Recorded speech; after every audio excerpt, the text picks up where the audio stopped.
Hey there, I'm Belle, and if you clicked on this video, you're probably like me and absolutely love unhinged reality TV. Lucky for us, the early 2000s has a shitload of that. But I didn't expect to find anything, especially from 2004, that's low-key based.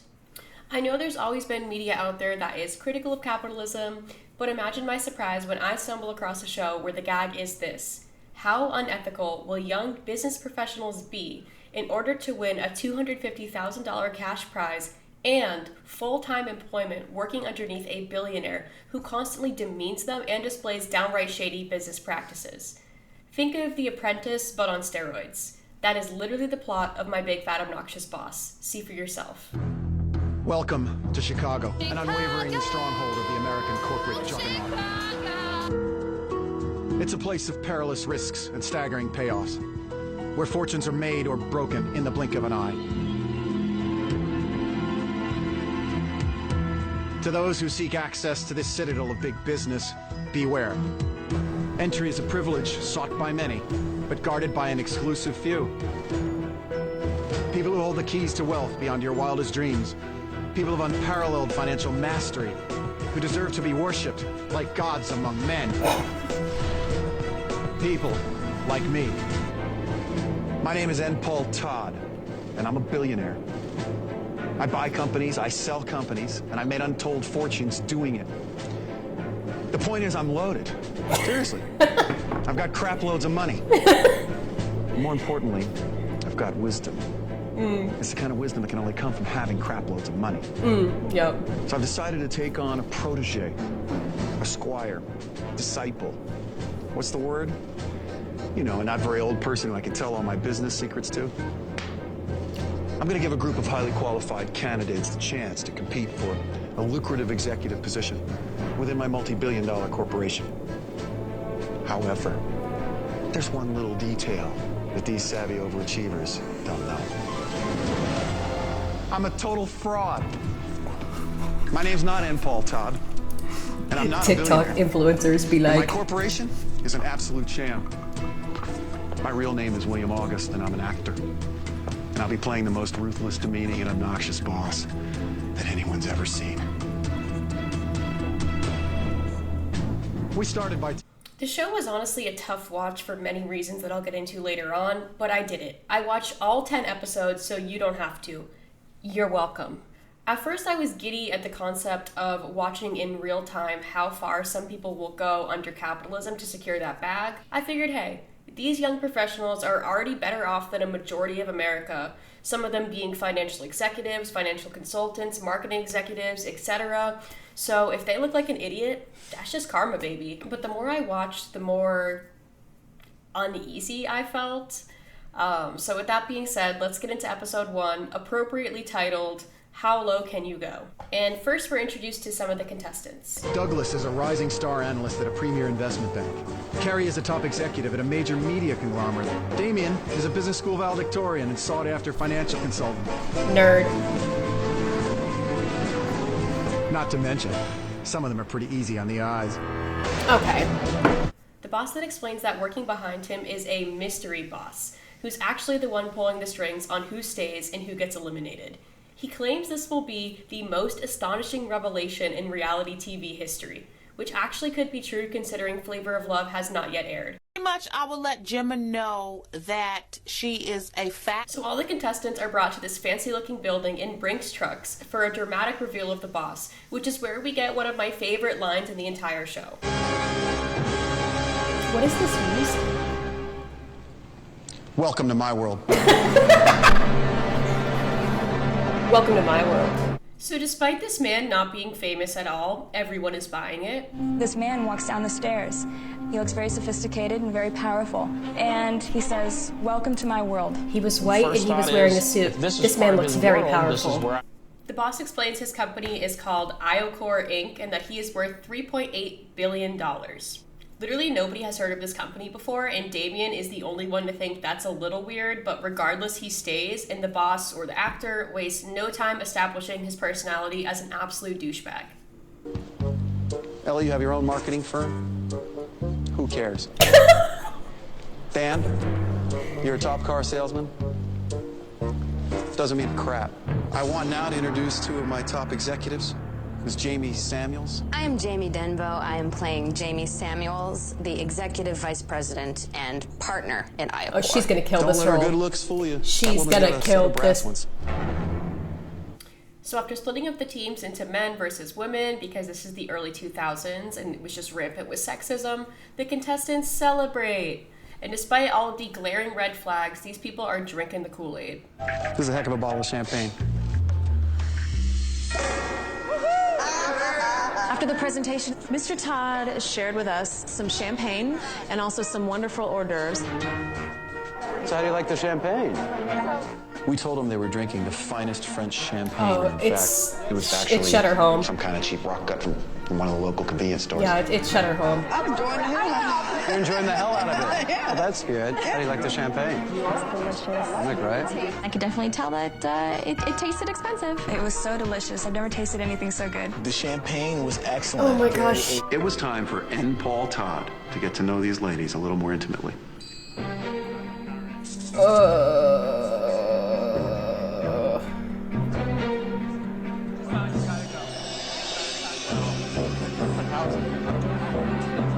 What's your love life like? He asked us if we had boyfriends. And I was thinking to myself, why does he want to know that? And that's right. One of the things we wanted to establish early on is that N. Paul Todd is a bit of a sleazeball. Yeah, as billionaires Let's just are. say, this is a guy who probably has a number of sexual harassment suits pending. Paul went down the line. At this point, I'd like to remind you that the billionaire character was based off of Trump and his show The Apprentice. So it seems like at this point in time, everybody already knew he was a massive creep well before any sort of political career, which I just thought was really cool. I don't feel safe. Clap if you feel safe. Anyways, the night comes to an end and the contestants get to stay in a penthouse overlooking Chicago for the duration of the contest. And the next day, the boss wants each team to come up with a name for the opposing side as a lesson in corporate sabotage. The women settle on Concad and the men pick Femron. And finally, we're off to the first challenge. All right, let's get on to the first challenge. If you're going to taste what it's like to be at the very top, you have to have been at the absolute bottom. What I'm curious to find out about you all is if we strip you of all your worldly possessions and we put you out on the street, could you survive? More importantly, could you turn a profit? We're gonna have you hit the streets. Not a penny on you. And your job? Panhandling. Going out there and begging for money, that's what homeless people do. Oh, fuck you. Right off the bat, I was aggravated. And of course, the usual rules apply. The team that makes the most money wins. The losers, you will report to my office, where one of you will be going home. Good luck. Go get them, guys. Really fucked up. Yeah, so they want them to panhandle. So we're starting off strong, and to kick things off, we get some more good old-fashioned sexism. Right away, the guys are at a disadvantage. We were thinking, what the girls were gonna do. Basically, use what they've got. And if I was them, I would. You got some cute looking lips. Kissing booth. Go for it. We're in jeans and t-shirts. They're in short shorts and tight shirts. That's an advantage, no matter how you slice it. Oh my gag. And the teams are able to pick some props. The men decide on literally everything they can find, from a guitar to a neck brace to some shitty cardboard signs. And then they decide to create the world's most vague charity titled Help Chicago. And please watch how that worked out for them. Help Chicago! Help Chicago! He knows one chord. Our strategy was, we're going to have this charity where we're raising money that's going to go to local causes in the city of Chicago. Help Chicago. Spare a bill, $1, $2, anything you can do it for us. So I showed up for the Spare Change Challenge. They are and here so are these guys from the stupid. world of finance, completely committed to begging for change on the street. $1, $2. The actors are loving this. I mean, our signage was cardboard and marks a lot. It wasn't very official looking. How you doing? We're a local charity in town. We're just raising... Okay. Hi, sir. How are you? I was wondering if you could give us a couple dollars to help out the charity. Wow, these men aren't go-getters. I don't think we were lying about anything. Is it for real? This is totally for real. Yeah, we were lying about a lot. We were lying about a charity. Fellas, y'all got $1? I got 50 cents. You got a quarter? These two little kids are like 9 years old, and I took like 13 cents from them. I didn't care if it was $1, it was a dime. I was going to take the money. I was going to steal from those children. I was going to lie to those children. Damien is an animal. Can I carry your umbrella for you? Anything like that? That's all I can describe it. An animal. Help! Help Chicago, a hurt man. Who's going to help him? We need dollars. Damien, I swear to you, would eat his own young to get out of a dangerous situation. So far, the male contestants have absolutely no shame, and unfortunately, the women aren't much better. So I got out there and I started monitoring the women. What was amazing was Carrie. She's an Ivy Leaguer. She's a marketing executive. And there she is breakdancing on the street corner because she thinks that it's going to help her business skills. They struggled to get their footing at first, but then they decided on a charity that actually makes sense and isn't completely ridiculous. Help us out? I'll give you a hug for $1. We tried a lot of different ideas. Dinero? Going on the streets and begging for money was absurd, and I realized that the strategies were they weren't taking in enough money. So I came up with a strategy. It's for cheerleading camp, from a woman to a woman, and I could be your niece or your daughter. It worked. Thank you so much. Thank you. Have a great day. I really appreciate it. Hi, guys. Whitney started using our strategy. Any of your spare change to send me and my 12 girls to cheer camp in the fall would be huge. Once Ellie picked up on it, she was making more money. I got a $20 bill, a $10 bill. She started getting a $10 bill. Thank you so much. Have a great day. Thank you so much. I really appreciate it. Thank you. Thank you so much for This fictional cheerleading camp. Women's stories matter. Yeah. Right. They just matter. Yeah.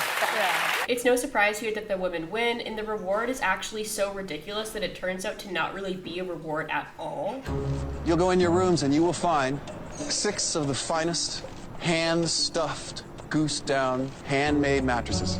And just to add to the fiscal security of your evening, we stuffed the mattresses with $60,000. What the fuck? $10,000 each. It was definitely not what we expected. We didn't expect such a lavish reward. Sleeping on this money? There's like clumps of money, and it sticks in your back. It wasn't at all what we thought it would be. Really is a dumb prize. How is this a treat? And the men have to sleep outside on the streets of Chicago. In N. Paul Todd's words, like the homeless people you may one day become if left to your own devices. that's crazy. No way that could ever become a reality for regular middle-class Americans, right? And now it's time for elimination, where the men are gathered in this fake boardroom where the judges read them for absolute filth. Without unnecessarily maligning the ladies, a bunch of cheerleaders apparently have taken you guys to school. I have to say this, I disagree. Oh no, they are cheerleaders, a lot of them, and they were using their cheering skills. It comes down to getting someone to stop and listen to, and it's much easier for a pretty blonde girl than it is for a guy. What I see from this is you guys don't think you're sexy. Are you sexy? It's important for you guys to look in the mirror and say, I'm sexy. I can look in the mirror and say, I'm sexy. It's very important. This actor's you get what I'm saying, Damien?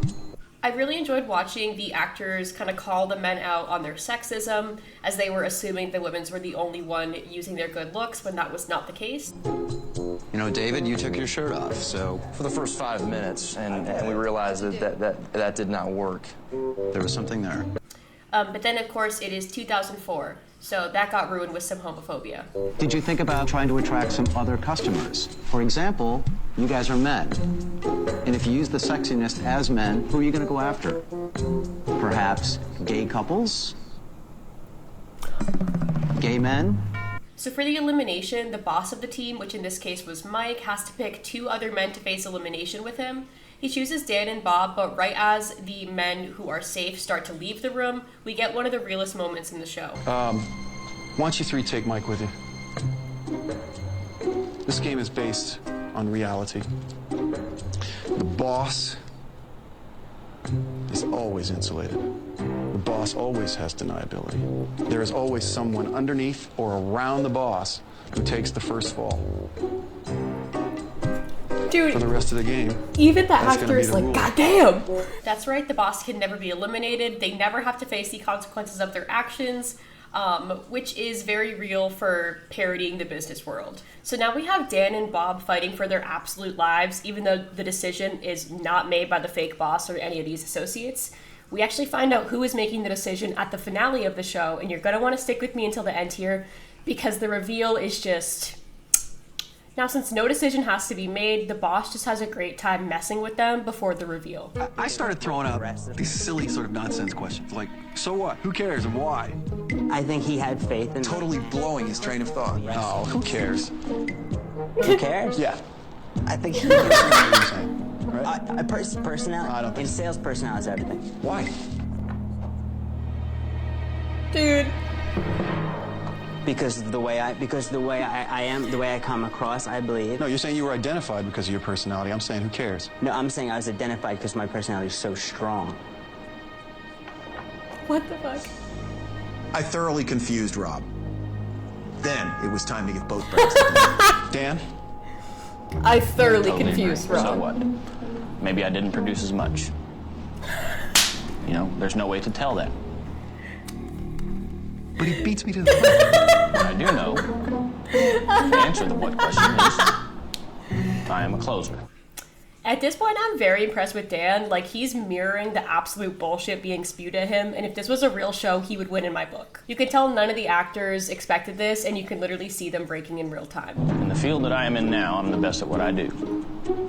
Who cares? I mean, I didn't Dude, have to say that, a word. that other actor's having so Who much cares? fun. Well, two people. I care, and IO-Core cares. Clap if you care. All right, let's move on. So now it's time for the boss to leave the room, learn who is safe, and deliver the results to the contestants. He gets no explanation for this elimination, so he just gets to make it up on the spot, which is when we get one of my favorite moments in this show. Robert? Sir? Look, I'll be candid. I don't know if you're aware of this or not, but you're short.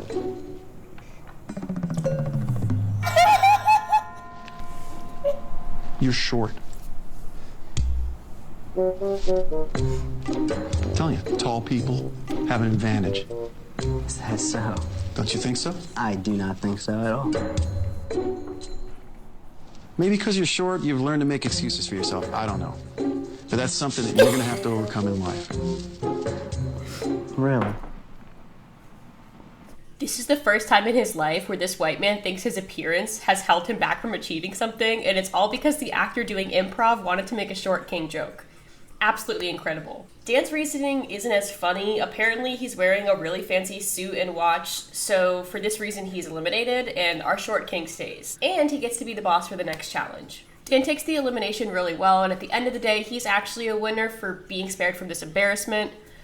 Which brings us to episode 2, titled The Sword in the Soup.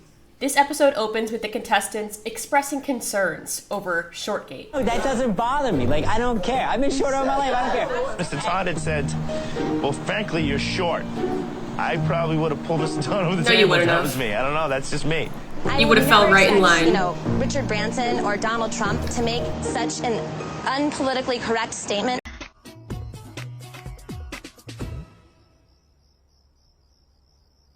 Imagine, it's 2004. People can still afford to own a home, and it's just normal to say, I would never expect Donald Trump to make such a politically incorrect statement.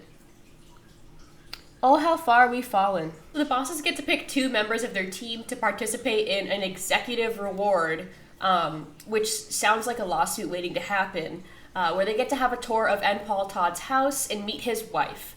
But this is where we meet my hero, Tamara Clatterbuck, a.k.a. the actress playing Lynn Todd, a.k.a. my hero and inspiration. I just need to say, she sold this role so hard. Rent was due for Tamara, and if Tamara Clatterbuck has 0 fans, I am dead. Lynn Todd is your typical billionaire's trophy wife. Oh, she's so ready to play this role. I don't know if you guys all noticed the trim. What this is actually real gold. I love her. It is gold leaf. Okay, oh, can I do a pop quiz? Sure. Who has heard of Napoleon? That was an odd question to me. We're all here on the show. Obviously, we're intelligent. Who hasn't heard of Napoleon? Obviously, we're intelligent. These two vases were his in his home, possibly. There are 2 more chandeliers identical to this in the west wing of the White House. But his house? Mother. I'm obsessed with her. Literally obsessed with her. But apparently, Carrie isn't a fan because we get this really awkward interaction. Do you know what I think looks good in this house? What? Me. I don't think so. You're pretty gutsy to say that, actually. You're the one with the warehouse that You're said pretty gutsy to say that. Mrs. Todd seems so offended, and I think there's a lot of insecurity in that relationship. Oh my god! I think there's a lot of insecurity in that relationship, so I'm just seeing how I can get in there. That's insane. She's doing this on TV. Of the girl to say such a thing. I was appalled. I mean, the real me was appalled. Yeah, that happened, but it won't be the last time that one of the contestants makes a move on Mr. Todd.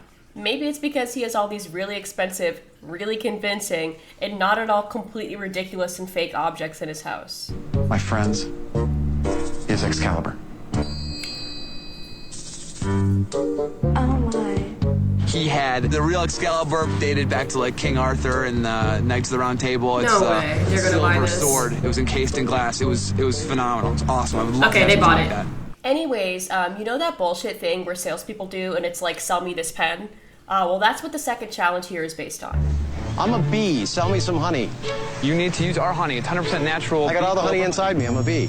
We've got some excellent new honey. It's purified. I can produce it myself. But we can purify it for you. Do it. I'm a bee.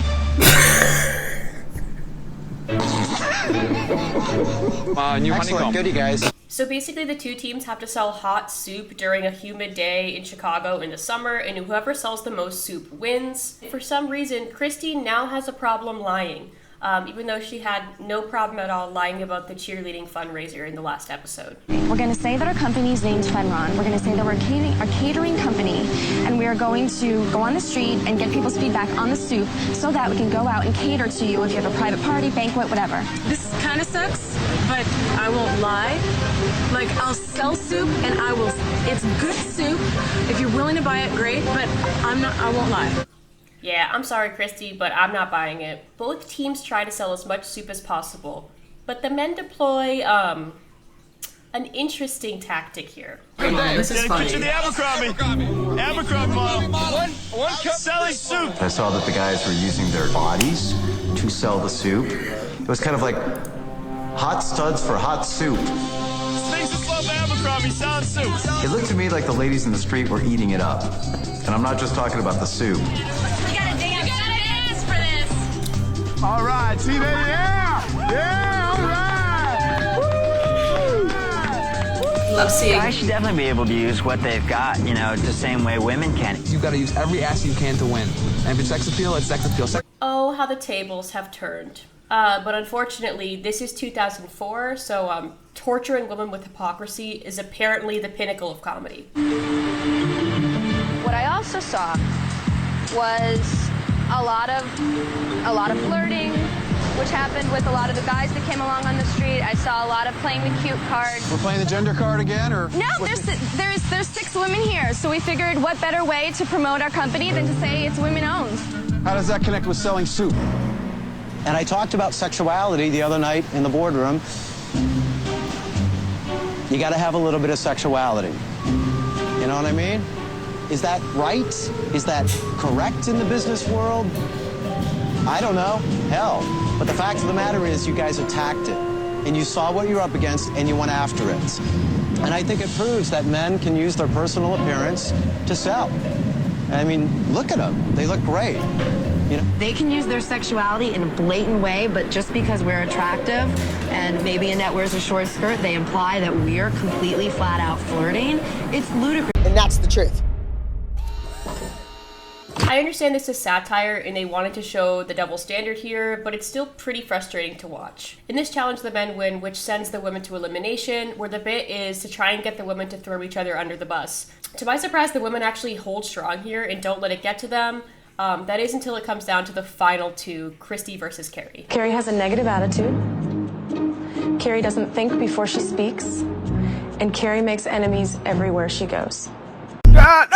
So Christy is the one eliminated, and in my opinion, after Christy went on her little I Won't Lie world tour, production probably didn't want anything to do with her, since the goal of the show is to make the contestants look like absolute assholes. Lucky for Christy, she didn't even need to lie to do that. I think the episode tried to do something by showing us the double standard women face in the workplace, but those points fall flat on their face when you pit the women against each other and make them the butt of the joke. Also, we were robbed of more scenes with my hero and inspiration, Tamara Clatterbuck. This brings us to episode 3, titled, That's Fascinating. We start off strong with some cognitive dissonance from Carrie.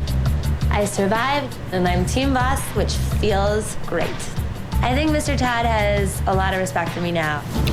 I mean, that last interaction was anything but respectful, and it's about to get so much worse. The executive reward for this episode is yachting for the women and golfing for the men. That's right, Mr. Todd has Carrie, Whitney, and Ellie on his yacht, gives them bikinis, and tries to get them to go swimming with him. I don't want to show too many of these scenes because at first the women literally seemed like they were not sure if they were in danger or not. I know that my mind was just turning at this point. I was just thinking, oh my God, this is so awkward. Are we doing the right thing here? I think I'm gonna change. He kind of skeeves me out. Call the police. We need to call the police. So Ellie decides she's out, saying this is not something she would ever do on a job interview. Well, Carrie and Whitney have a little splash. They seem to justify this by saying they're just being spontaneous. Now we're spontaneous. Right, it was so much fun. Oh, Yeah. so awesome. Wow. Crazy. You're crazy, girl. Meanwhile, the guys have been waiting over an hour for Mr. Todd on the golf course. This is when he calls them up and he says, just keep playing golf and waiting for me. Between you and me, he is not planning on showing up. Now Whitney has done a complete 360 from being visibly uncomfortable to whatever this is. So yeah, I was a little intimidated in the beginning. I think that today really helped me feel a lot more comfortable with everything. I mean, I really was looking forward to getting some FaceTime with you. That's fascinating. Thank you. I got to see a softer side of Mr. Todd today, and that helps me relate to him more as a person, and it humanizes him for me. I don't want to be a model. I don't want to be in magazines. I don't want to be on TV. I was basically not listening to anything Whitney said, and all I did was respond, that's fascinating. So that's not my goal. You think of, a pretty girl as wanting to do that stuff. That's not my goal. That is fascinating. Yeah, I was so nervous. I was thinking, all the people that are watching us, and I'm not used to that. That is fascinating. I'm surprised. Yeah. Every time Mr. Todd told me that I was fascinating, I loved it. That's how I base my life. That is fascinating. My relationships. That's fascinating. That is fascinating. That is fascinating. That's fascinating. Oh, thank you. Yeah. Thank you. Yeah. It's good feedback. And it went on and on until one would think it was clear that I wasn't listening and just responding. I'm fascinated by that, and I'm fascinated by you, really. Good, thank you. It's a fascinating experience. I thought by the time I sat down and edited this video, I would have more thoughts on this interaction, but I still have no words. I'm just fascinated. And at this point, the men have waited 4 hours for Mr. Todd to show up on the golf course, and needless to say, they are not happy. They're still there. They're still there. I hate non-punctual people. I hate non-punctual people, but I'll suck it later. You know? I hate it. My biggest pet peeve. Biggest pet peeve. Back at the penthouse, the women reveal that Mr. Todd lied to them on the phone and wasn't in a meeting. He was just on a yacht with them. And this makes them very angry, but I'm 99% sure these bootlickers will not say a thing to his face. Then we get this incredibly awkward late-night phone call. Hello? I guess you could call this the billionaire's version of a drunk dial. This is N. Paul Todd. Who's this? Hey, Mr. Todd, this is Whitney. Whitney, how are you? I'm good, how are you?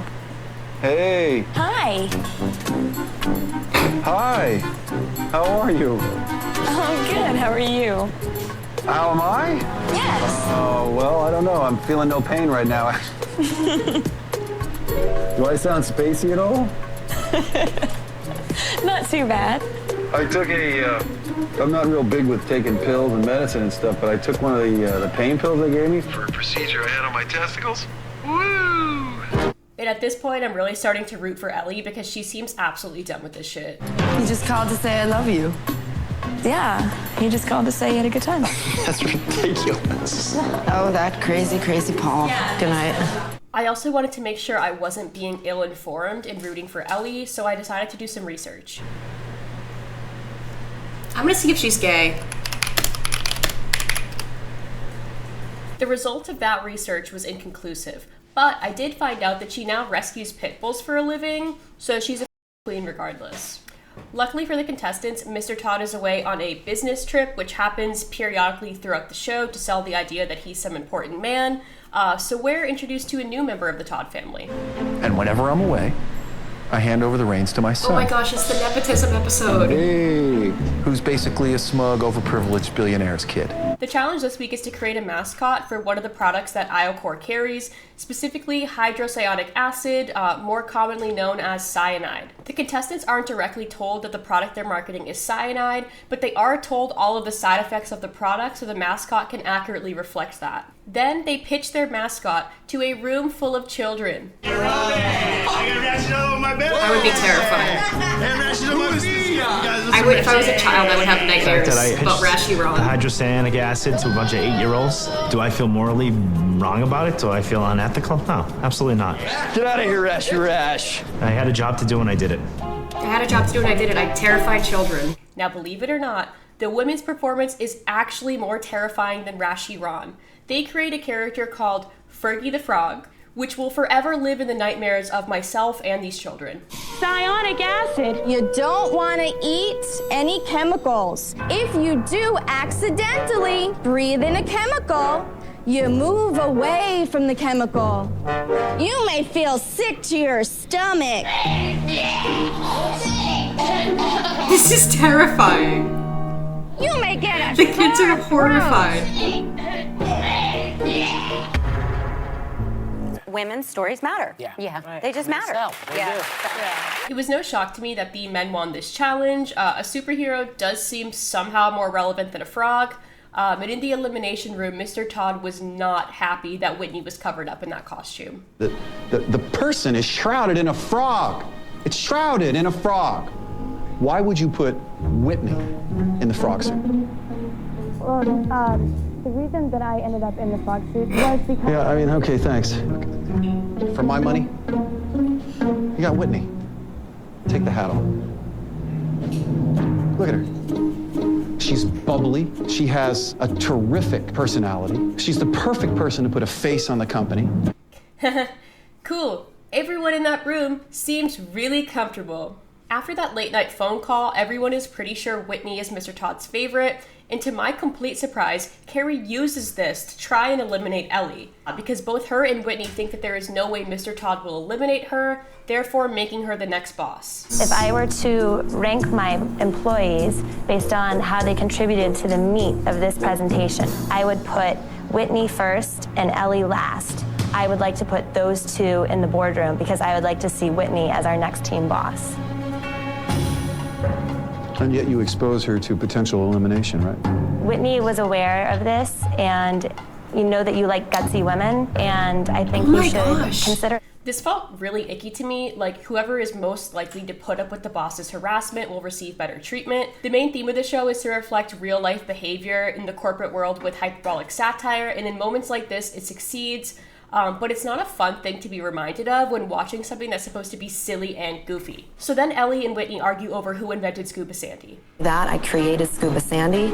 First of all, I created Scuba Sandy. I named her and I made that costume. You talk the talk, but you don't walk the walk. It gets a little personal when Whitney starts attacking Ellie for not being positive. It's a funny way to say that the blatant sexual harassment is making somebody less enthusiastic, but okay, pop off. Understand? We want. What have you been doing? Every attack in the house. Every attack I've been had tonight. We don't want this tension. All we need is some optimism. We need good job, good work, you know. And again, it's not Mr. Todd making the decision, so none of this technically matters. But the result of the elimination did make me happy. Ellie, get the hell out of my office. Yes! Yes! Go start your dog charity, Ellie.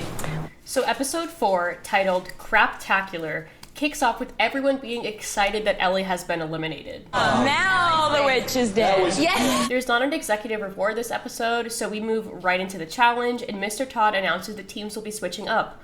Woohoo! No more of this archaic men versus women bullshit. But don't worry, the new sorting is somehow even more deranged. There will be equal amounts of attractiveness and unattractiveness. According to me. Jesus Christ. And for some reason, Whitney is pretty excited about this new arrangement. Whitney. yes, sir. You are the new team boss of Fenron. Yes, I am. Barely. Teams were actually chosen in advance, so the actor actually made the whole attractiveness scale up, which is an interesting choice, but hey, that's improv. For the next challenge, these two teams have to attend a flea market and try to sell crazy fake products, some of which don't seem all that crazy here in 2024. This is called O2. This is clean air in a bottle. Now, when you think about it, bottled water is $1 billion industry. So why not air? This product is coming. This is a spray for the low-carb dieter. A single spritz will actually reduce the carbs in your favorite carb foods. One little problem with it, it doesn't work. Renew reusable toilet paper. Oh, you gotta be kidding me. Use it. You gotta wash be it, kidding me. I'm gonna do reuse it, but you gotta be kidding me. Tampons.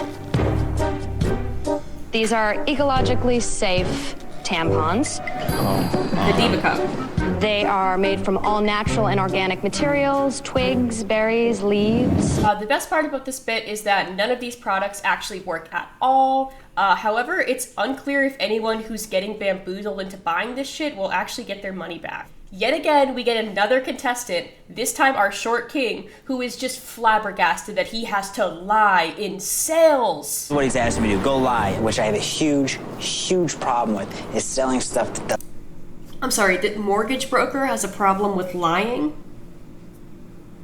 What? Child. Anyway, so. Surely Rob will stay true to his morals, right? A few moments later. Wanna buy some reusable toilet paper? Kill this stuff. Check it out. Just wipe and wash. Okay. Then Rob says he's gonna let Mr. Todd have it in the boardroom. But this is and if we lose, I want in the boardroom and I'm gonna tell him that I think his challenge sucked and that I have integrity and he can keep this job and he can keep his money. His new name is No, you aren't gonna do that. A little longer than a few minutes later.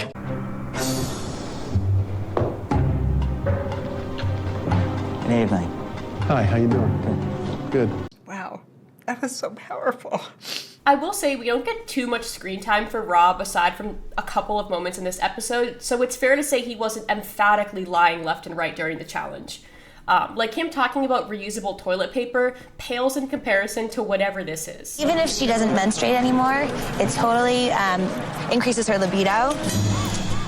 You know, it helps improve your sex life. No, you're not. You're Viagra for women. I've used it. My boyfriend has no complaints. I'd love it if you guys each bought a box. Oh my God. That's what they use. Hi, I'm sorry, I'm Heather. It's nice to meet you. Jessica Simpson's older sister. I'm Heather. Heather Simpson. It's nice to meet you. Heather, this is our friend Jessica. Hi. The thing is, nobody bothered to ask what Jessica Simpson's older sister was doing at an Illinois flea market hawking toilet paper. I will say the Heather Simpson bit absolutely sent me. Like, say what you want about these women, but do not say they are not creative. Oh, also, the men hate it when women use their sex appeal, except for when they're on the same team. Then they love it. Miss Heather Simpson is coming out in a new outfit, so it should generate some more sales. Totally using the girl's sex appeal for this one. Yeah, the Heather Simpson Mambo. The guys on Femron were a lot like pimps. They put the ladies out there for the sale like honey to the flies. Love the this stuff. Oh my God, this feels so amazing. What does a pimp do? He puts his girls to work. You can buy it from me. I could be your girlfriend, you know? You never know. How can I convince you to try my products? Jumping jacks. You got it. Okay. Yeah? That's it. All we needed them to do was get out there and get in the crowd, create the buzz, walk around, get in touch with people. Come on over here. I want to tell you about my product. Why? Because it's fantastic. I think we had 20. I also want to point out that the actress Jamie was saying that the men were acting like pimps when I've seen the women sell each other out just the same. Just watch Annette encourage Whitney to take her shirt off for more sales, which she in fact does. What do you think? I think you look too much. Really, what do you think? Try it. See what happens. Would you like to hear about Carb Zero today? I don't need any more chemicals in my diet. This is not a chemical. I'm sure it is. No, actually, it's not. It's completely natural.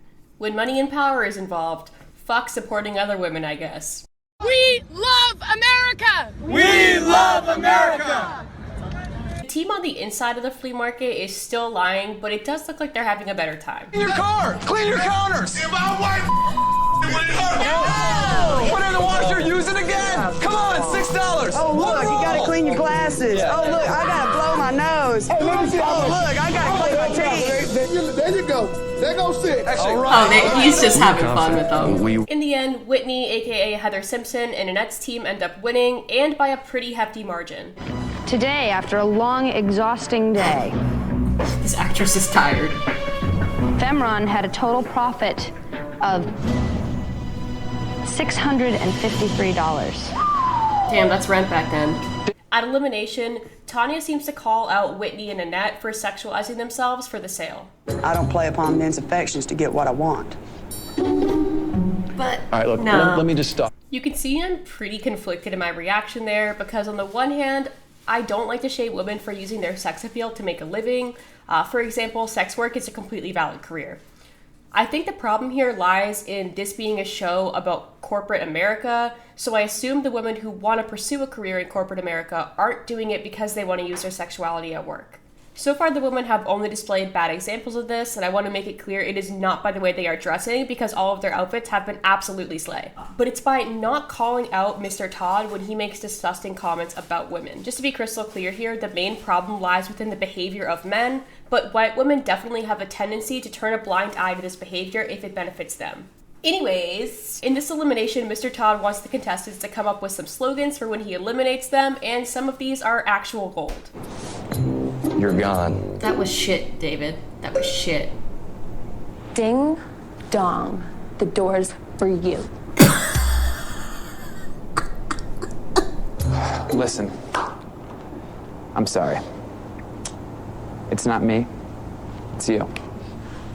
You're dismissed. You're dismissed. You're dismissed? Yeah. Hit the streets, kid. And just point the door. No, hit the streets, Yeah, kid. but that sounds familiar. Is that from something? Yeah, heard it. Hit the streets, kid? No. Okay, because I like that one. That's all. That's all me. Good. Predictably, Mr. Todd uses their own slogans against them. Tanya, you're dismissed. So we say goodbye to Tanya and we're off to the next episode, this one titled, Thanks, I Appreciate That. This one kicks off with Mr. Todd taking the contestants to a dinner and giving them a free pass to air out all of their grievances to his face with no consequences. I want a bigger reason than making money just to make money. So I'm a greed-driven whore? Now, I thought this would be a great time for Rob or Mike to talk about how much they disagree with Mr. Todd's lack of professionalism, dishonesty, and extremely rude comments, because they've been very vocal behind the scenes about how much this annoys them. So surely they'll let him have it, right? I gotta go way back to the whole golf thing, all right? To find out that you're with the girls really pissed me off. Instead of calling you M-Paul Todd, they called you F-Paul Todd. Thank you for that. Mr. Todd, it's gonna be a long one. I'd like you to hear me out. You know, I'm not interested in how much money you make or what companies you have. Such a bullshit I am interested lie. in the lack of integrity that you showed us when you blew us off at the golf course. And by you blowing us off, total crap. You don't have to patronize me by saying thank you. Thanks, Mike. Yeah, no, that was it. They were just really butthurt about golf. Not to worry though, because Mr. Todd makes it up to them by taking them to a boys' barbecue. Gals, I don't know how you guys are living with them. And the bodies, I feel like the wolf in the hen house. And look how she gets you that big smile. I'm like, hi. And then the other one's there. Mr. Todd is a man's man. Ew. None of them have a problem with that. They just have a problem with him missing golf. Then, Drake and Josh style, Mr. Todd literally hustles David and Rob in basketball. I'm not playing pool anymore. No gambling, no hustling. Oranges. Keep your citrus to yourself. In their first game, he pretends to be terrible, and then he says, let's bet $1,000 on whoever wins the next game, and he completely obliterates David. I'm ready for you. You ready? Bitch. That's when Mr. Todd started getting into David's head. By calling him a little girly man, calling him a little bitch. For most people, it's trash. For you, it's bitchy, bitchy, bitchy. I don't want you whining and... I hate to say it, but I think I would fall for this guy being a billionaire because this behavior does seem very billionaire-like. But I don't know if I'd fall for this show being a business show, considering the next challenge is literally just paintball. The teams have to shelter the boss from getting pelted with paintballs, and whichever boss gets hit with the least amount of paintballs wins the challenge. He's just getting thrashed out there. The dude doesn't swear. David. You go, The frick is killing me. All right, here we go.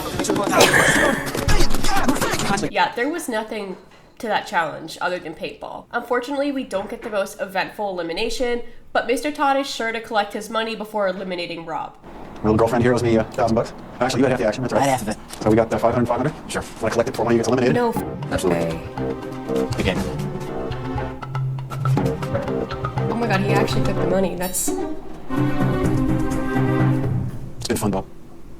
Get that one out. Oh, seriously? Again, I'm unsure if our short king ever got his money back. So this was actually the last episode Fox aired on TV because of extremely poor ratings. And this article, written in 2005 from the Today Show, speculated that audiences were not a fan of this show because, and I quote, a self-important executive who makes irrational firing decisions in a boardroom ultimately didn't seem like a parody since we saw that every week on The Apprentice.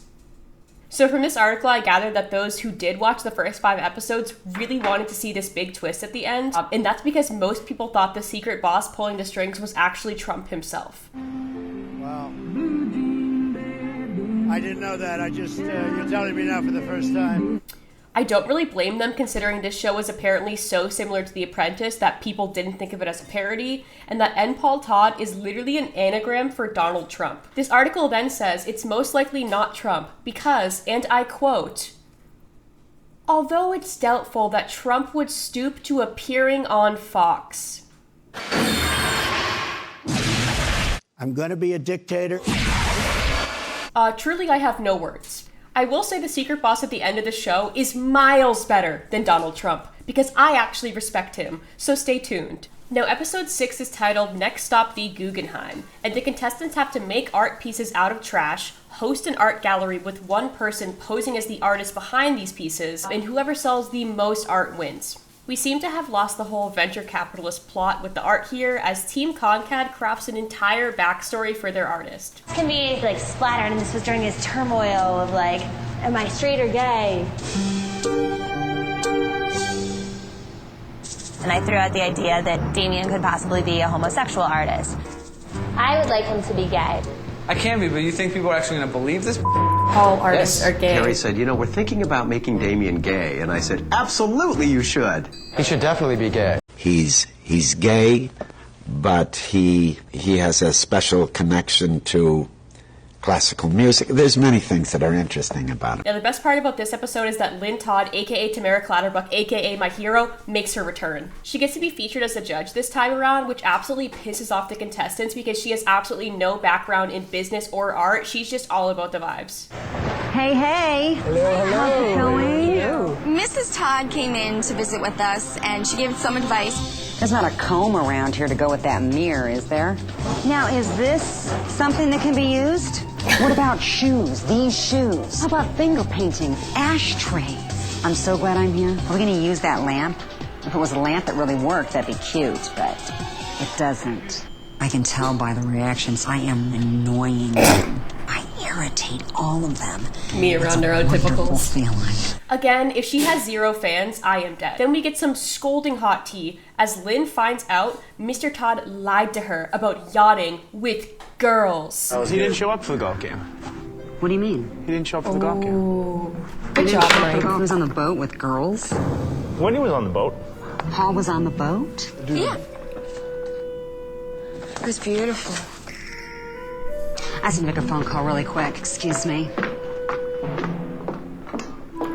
She makes it seem like she was to make Lynn jealous, and she was convinced she succeeded because Tamara could act circles around this cast. Unfortunately, this is all we get of that little side plot, and we're robbed of any more marital drama, which is just a reality TV crime in my opinion. During the art gallery, Whitney struggles to sell her character as an artist, as she's not as confident in this lie as she was with the Heather Simpson one.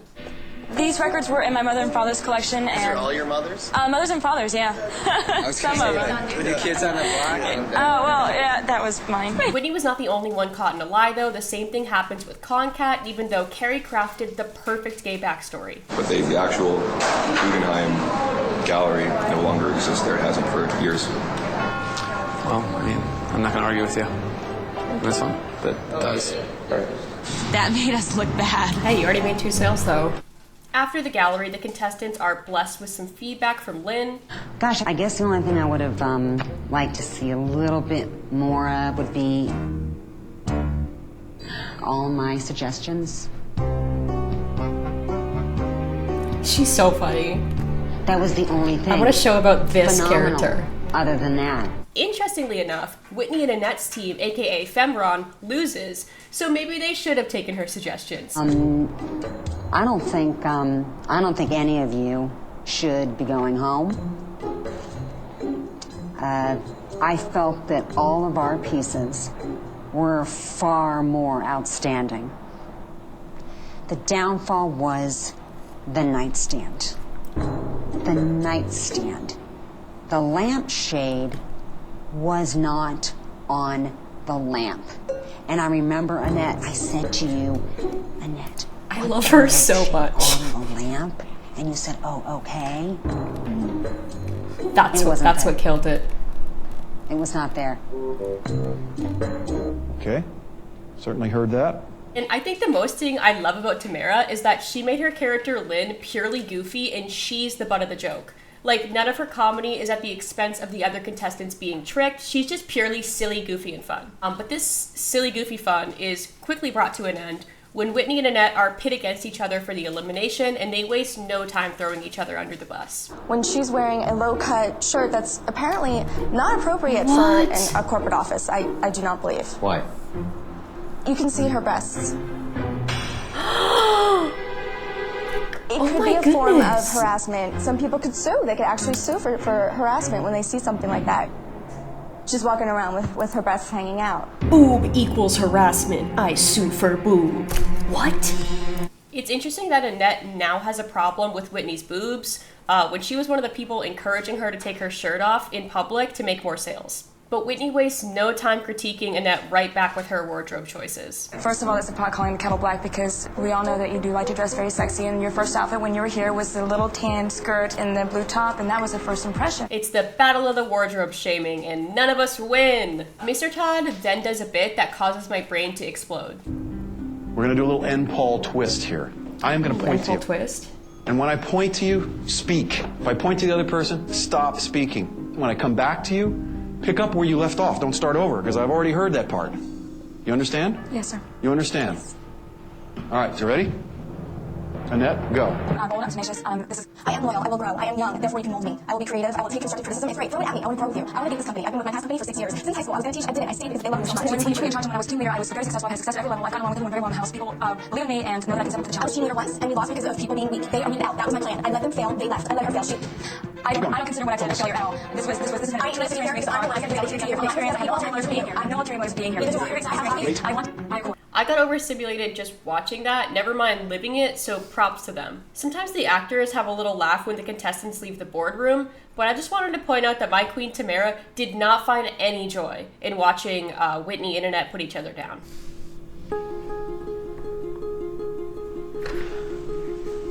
Wow. like this actress because I feel like she feels bad.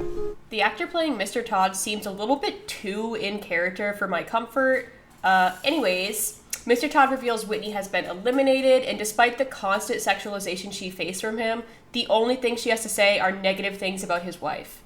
I can't think of any businessmen that I know that would let their wives in on a board meeting, and the fact that she was even able to voice an opinion like that shocked the hell out of me.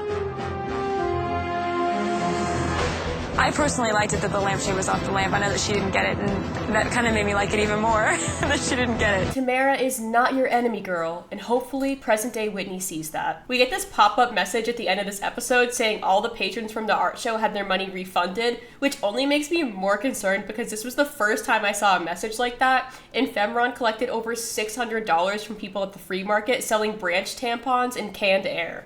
The next episode, titled Drop Dead Gorgeous, kicks off with Annette proudly sharing the reason she stayed. I'm vicious in the boardroom. no one expects it, but I am. I'm cutthroat. Well, your viciousness was not the reason. If things don't... She's really proud of slut-shaming Whitney there.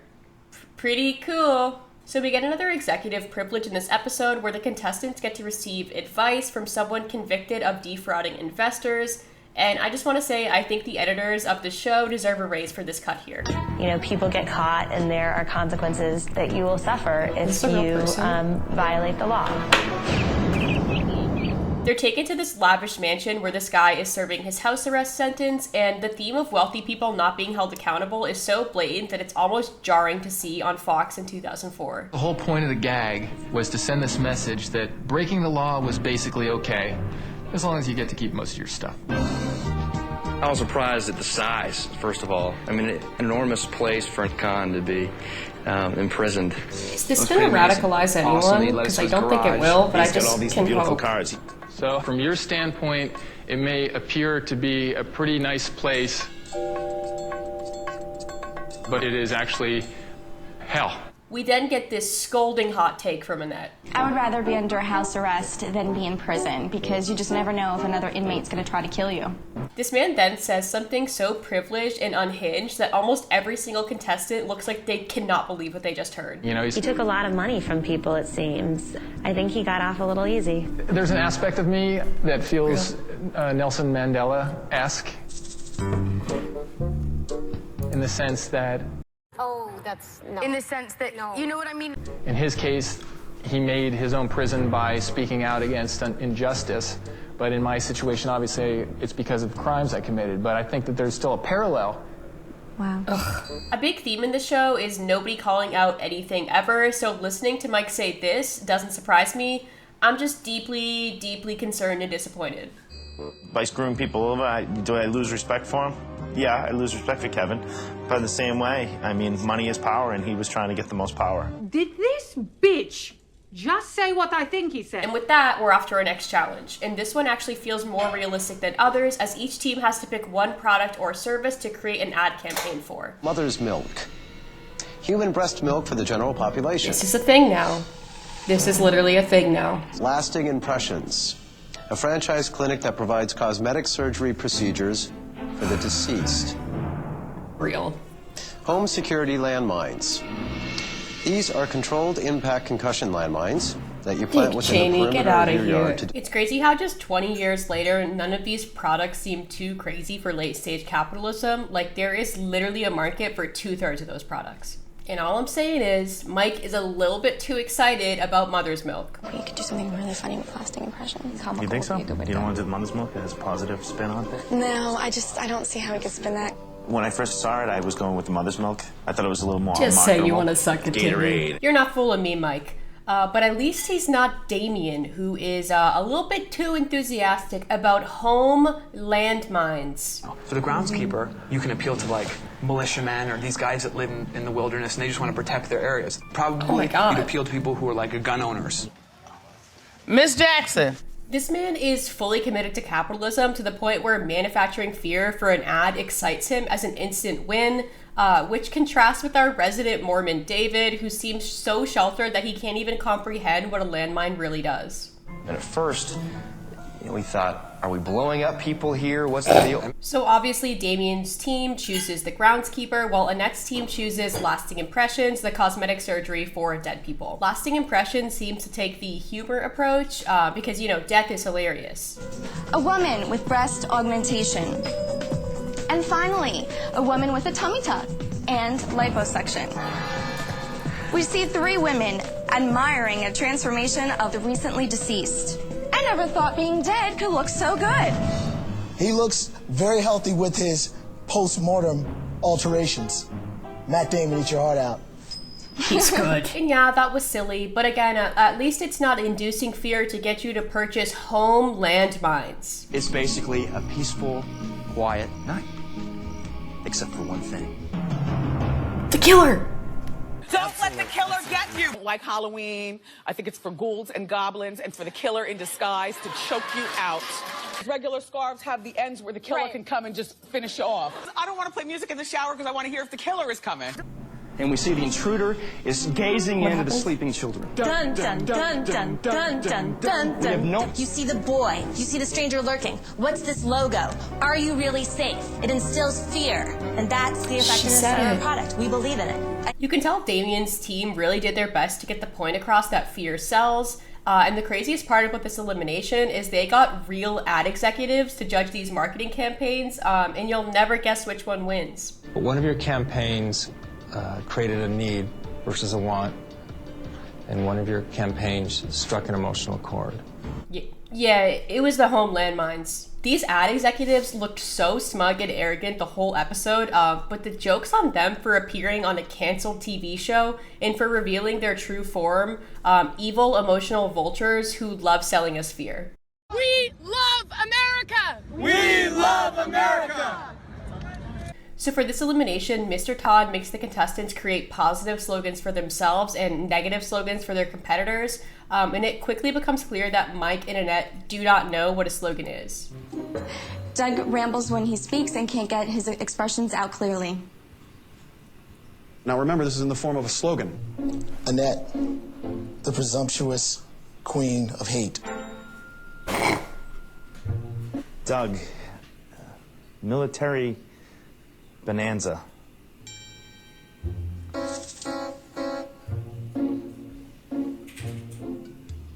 Annette is creative and can express as her mind.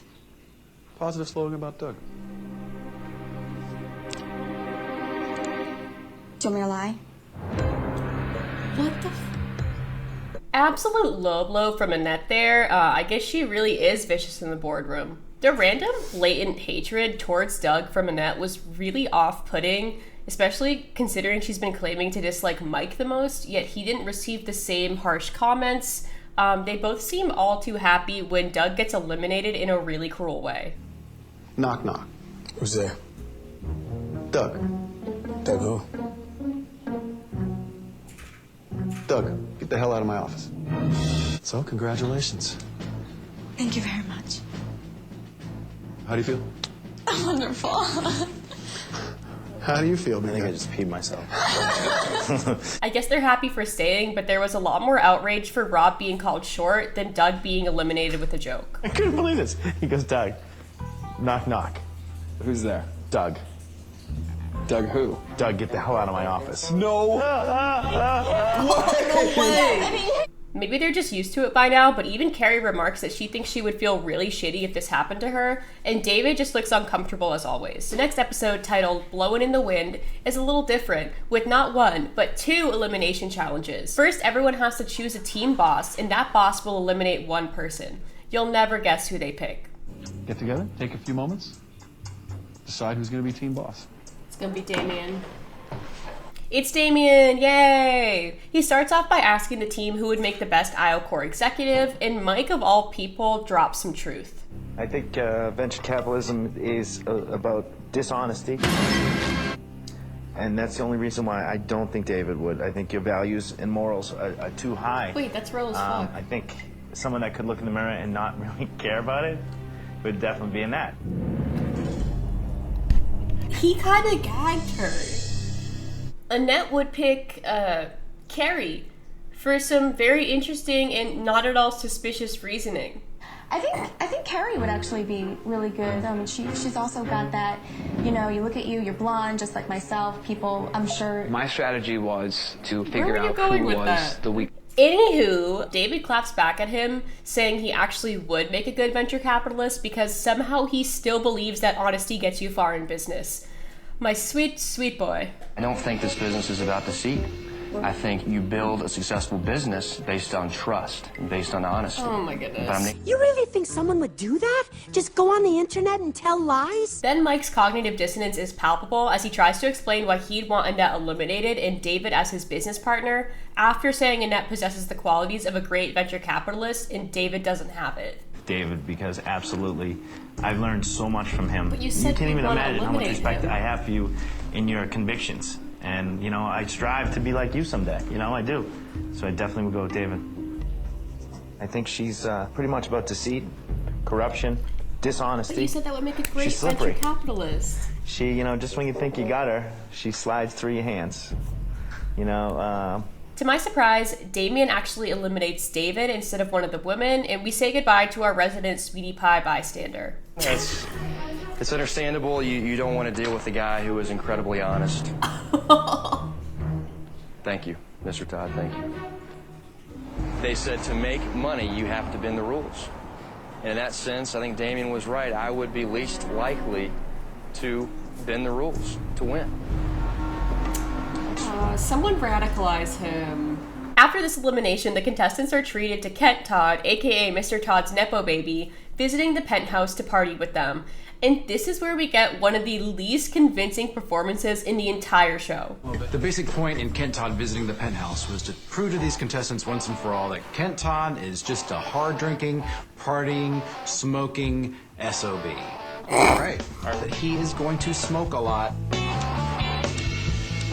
Me and I wonder. And leave a lot of cigarette butts around your house. And he might doesn't even ash finish in the your cigarette. jacuzzi. There's no rules with people like that. He doesn't care. He's a billionaire son. If I ash on the floor, if I jump in the bed, who's gonna say anything? He's crazy! I guess in order to sell the whole douche bro performance, the producers wanted him to flirt with Carrie, where we get this extremely awkward and thankfully short-lived scene. This is so uncomfortable. She's so uncomfortable. So you're married. Yeah. He's not even inhaling when he smokes. And you're totally married.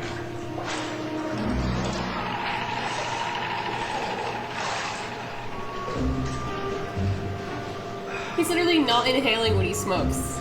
I don't smoke anymore, but a part of me actually died watching that actor waste cigarettes and just be so bad at smoking.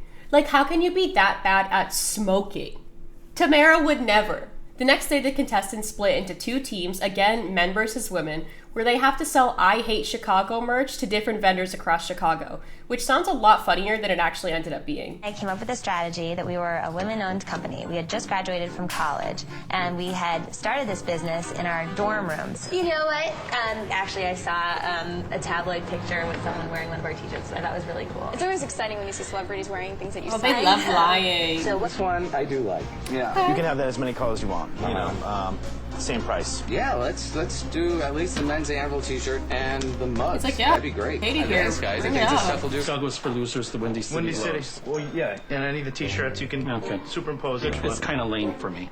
He's mad. And if you look at it, The women's team, also the team that lied more, ended up winning in a landslide. So how's that for honesty in business, little David? At the elimination, the executives test Mike and Damien by interrupting their pitches with obnoxious props, which I absolutely loved. Mike, if I gave you $1 million right now, how would you invest it? I think the real estate market is a sure investment. So you're talking about residential real estate? Residential, commercial, definitely residential, residential, commercial real estate, absolutely. I don't think you ever lose money in investing in probably real estate. I think I just buy, you know, in my area in Boston, you know, two family around and made, you know, $75,000, $80,000 on each house. I also want to do that when people start talking about buying multifamily I just think homes. I have the ability to demeanor in my speech, but I'm raw in terms of my natural abilities and my What do you creativity. mean you're polished? What's polished about you? I think I'm Again, whoever is eliminated is not determined by Mr. Todd, therefore whatever they say in the boardroom is useless, so it didn't matter that Damien was the perfect little business boy, he still got eliminated. You know, I'm young, I'm impressionable to the point where you could kind of mold me how you wanted to. I'm obviously intelligent. I don't really know what you're looking for. In fact, I'm not really sure what Iocor's looking for. In fact, I'm not really sure what Iocor does at this point. Mike is on cloud 9 because he thinks he beat the Damien fair and square, but the next morning, everybody wakes up very confused, some surprise guests in the penthouse.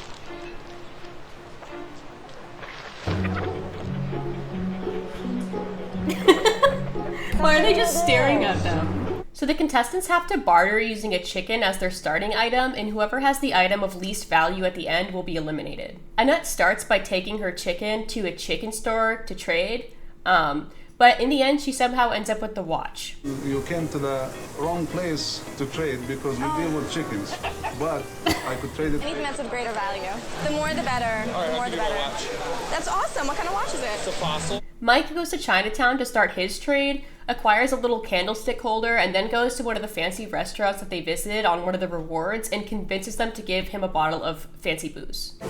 Thank you. Stop doing that. Konnichiwa, right? Is that correct? Absolutely not. Absolutely not. That's all I know. Thank you very much. I felt like I was upselling myself rather than the candlestick holder for that bottle of Cristal. I hope you do whatever you're doing and do it well. Oh, this is just free PR.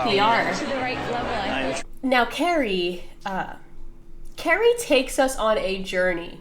That this chicken could break the curse of the Cubs that was set years ago by some man who showed up at the stadium with a goat.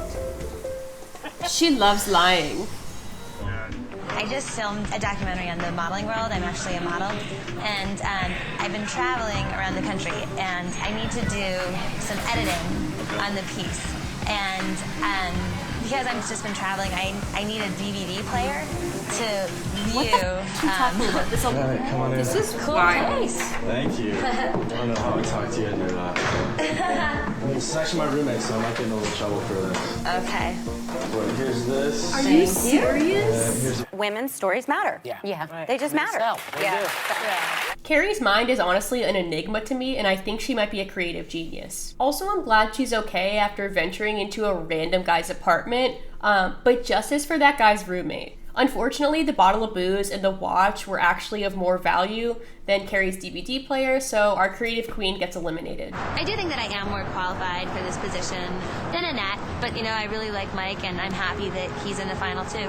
But still, it's really more qualified than Mike too. Now it's time for the moment we've all been waiting for, especially me because I was getting really sick of this show. The final episode is titled The Real Boss Is. So we open with the Iocor family having a celebratory dinner at the penthouse where Mr. Todd was doing something to set up the reveal, but I only had one thing on my mind at this point. Where's Tamara? Mr. Todd seemed to be a bit down Where's Miss after taking a Clatterbuck? phone call. This dinner, we criminally do not get enough of Tamara, but Mr. Todd reveals to the contestants that the board of Iocor is actually going to be the one making the decision on who wins. Mike and Annette are not happy about this, but regardless, they sit down with the board of Iocor the next day to find out that Iocor actually never agreed with this project from the start. The board of Iocor has input on every important This guy's executive good. decision, He's not cracking. including the winner of this contest. Quite honestly, we didn't believe in this entire project. TV, especially a reality show. Okay, now I would start to believe it. And with that out of the way, they are ready to get grilled by this fake board, starting with Annette. Do you believe there's any merit in Paul Todd's business ideologies? And this is swimming with sharks, ladies. I'm a killer whale. Screw the other guy before he screws you. The weak only survive if the strong are weaker. I don't think that the world is all that bad. I don't. Oh So a lot my of the gosh. ideologies that he has, I don't Okay, agree with. so- I really don't. I think during some of these games, you know, we did have to lie and we did have to come up with schemes and stories. And in the real world, I don't think that I really have to do that. Yesterday. Yeah, David, you're so sweet and honest. I can't see you going out there and doing it, same as what Mike said. Yeah, so she pretty much backpedals on everything to look good in front of the fake board, and then they actually call her out for doing that. Are you telling us what you think we want to hear? Because we really want objective, Right. honesty. There are no wrong answers. I'm telling you the way it is. And if I agree with what he says, I'll let you know. But if I don't, I don't. Girl. It's okay to do anything to win?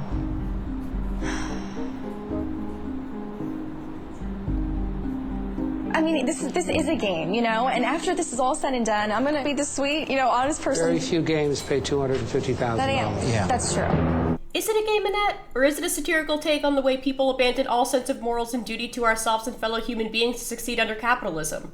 Are you a sweet, honest person, or are you vicious in the boardroom? Make it make sense, girl. Finally, the board asked the nail-in-the-coffin question. I definitely respect him. Regardless of what his beliefs are, he's gotten to where he is for a reason. That's literally never the case with the billionaire. He's a moral person. Yeah, I do. There was a lesson in everything that we did. Yes, there was a lesson. Okay, so she thinks definitively that man is a moral person. Where was the lesson in getting pelted with paintballs? I must have missed that one. But don't worry, Mike's testimony is just as confusing. Were you aware that hydrocyanic acid is actually the proper name for cyanide?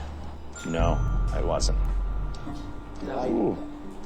Wow. Cyanide kills people. Cyanide does kill people. That's the purpose of cyanide. Yeah, absolutely. You're aware of it. Absolutely. Now that you're aware of it, you stand by your being all right with creating a mascot. That was the job. This chemical company. That was the job that we were told to do, so absolutely. It was purely a practical business. Absolutely, purely a practical business sense. Do you subscribe to Mr. Todd's belief that a good salesman can sell a sandwich with a side of crap? And a sickle for dessert. As distasteful as that sounds. I absolutely 100% agree with that. I truly believe if you know He's your a ride or product, die capitalist. Okay, you know your product is crap.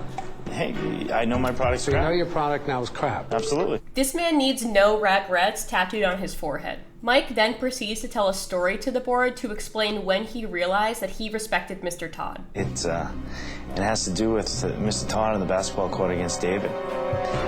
He's 52 years old. I'm surprised he's making it up and down the court.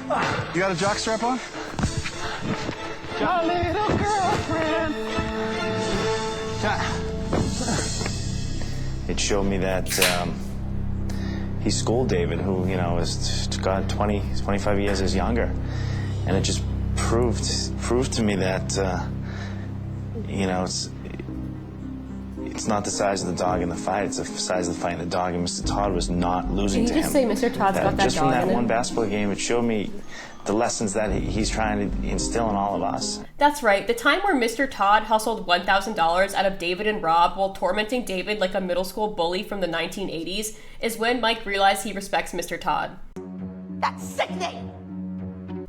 He ends this meeting by saying that he would take a bullet for him. This man just graduated first in his class at Bootlicker University, and you can tell he really thinks it's going to pay off when Mr. Todd returns to the boardroom. It was a test of loyalty. Annette is quaking in her boots right now. And I was behind the scenes, watching every move. Ooh, very nice. Annette, if you're mad that you've been misled now, just give it 5 minutes. Jesus. But then, Mr. Todd reminds them of a completely nonsensical lesson from earlier in the show. Don't you remember? Don't you remember? I said, the reason that I trust these two is why? Because you don't trust them. Because I mistrust them. I do remember that, but my answers were how I felt about you. And if I believed in your philosophy that I'm a jackass, I think that's totally wrong. Yeah.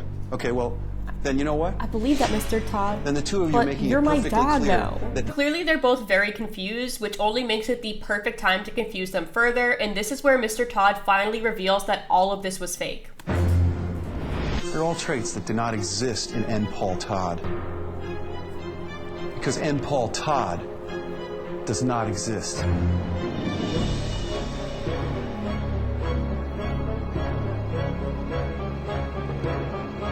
Iocor does not exist. My name is William August. Oh, Annette is pissed. And I am an actor. Oh my god, she's pissed. This is a joke? They're pissed.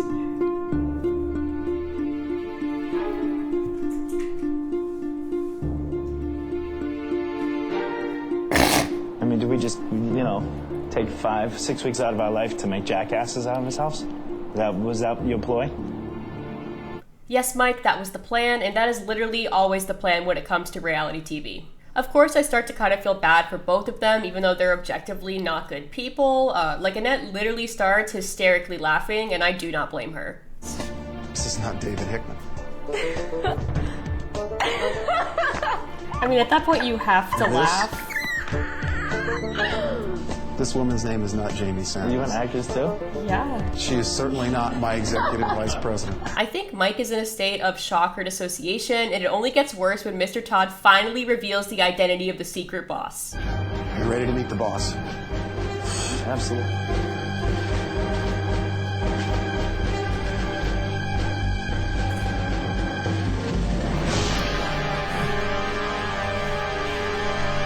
Oh no!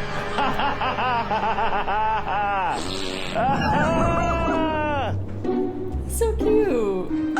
He spun the wheel every single time? Oh my God! You might think for this competition to be truly reflective of the real business world, there has to be another factor in the equation. One other essential and irrefutable element. Luck. Based. Now, if you think about it, being in the right place at the right time, having that one all-important break go your way can make a career, right? Absolutely. Or I can't tell what's more shocking to Mike, realizing that this monkey was deciding his fate, or realizing that he does not live in a meritocracy, and no matter how hard he works, wealth is primarily based on luck, and there's nothing he can do about it. Anyways, let's look at this cute little monkey spin the wheel to see who wins the money. Stop, I love him. He's so good at his job. Give him a promotion.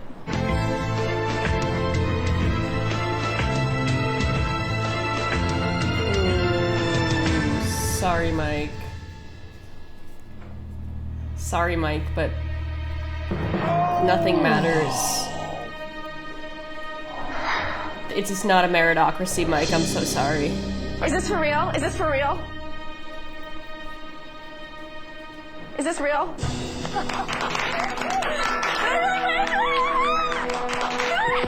Today, Mike learned a valuable lesson that no matter what he does, life is a joke and it's all based on luck. congratulations, you just won $350. So Annette wins the main cash prize of $350,000, and Mike also receives $250,000. And all they had to do was get lucky and look like absolute jackasses on TV. I think this show failed to pull in good ratings because people like to use reality TV as a form of escapism, and most people don't want to be reminded of how corrupt the American workplace is when watching their silly little shows. Women and queer people especially do not like to be reminded that we are the butt of the joke in these settings most of the time. When advertising the show in a Variety article, Fox executive Mike Darnell said, and I quote, "There's an extraordinarily bitchy VP and a Smithers-like VP of questionable sexual orientation," as if that was somehow more entertaining than the entire premise of the show being an inherent critique of our broken economic system. In many ways, this show was ahead of its time, pointing out how dishonesty and corruption are rewarded under capitalism, there are never any consequences for the ultra-wealthy, and that your economic status is almost always determined at birth, therefore based on luck. The problem is you can't in good conscience make any of these points, especially the one about dishonesty, when you're exploiting these contestants for entertainment and profit. I feel like the show tried to frame people like David as the good guys and people like Mike and Annette as the bad guys, but everyone collectively ignored the red flags. And regardless of that, nobody deserves to be exploited under capitalism, not even the people who still believe in it. To end on a happier note, here's a fan edit I made of Tamara Clatterbuck. Enjoy.